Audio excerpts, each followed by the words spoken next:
అసలు స్వామి హనుమ పేరు చెప్తే చాలు. బుద్ధిర్యశో బలం ధైర్యం నిర్భయత్వం అరోగత అజాడ్యం వాక్పటుత్వం చ హనుమత్ స్మరణాత్ లభేత్. హనుమని స్మరించినంత మాత్రం చేత, హనుమకి నమస్కరించి హనుమని సేవించినంత మాత్రం చేత హనుమ యొక్క గొప్పతనం ఎక్కడుందంటే అజాడ్యం. ఆయనని సేవించినటువంటి వారికి జాడ్యము పోతుంది. జాడ్యము అంటే జడత్వము. జడత్వము అన్న మాటకు అర్థం ఏమిటంటే స్పందన శక్తిని కోల్పోవడం.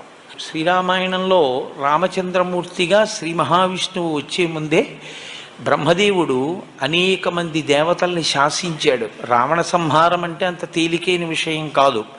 నరవానరముల చేత సంహరింపబడడు కనుక, ఆయన నరవానరముల చేత సంహరింపబడనని వరం అడగలేదు కనుక మీ అందరూ కూడా వానరాంశలలో వెళ్ళండి అన్నాడు. దేవతలందరూ వానరుల యొక్క అంశలలో వచ్చారు.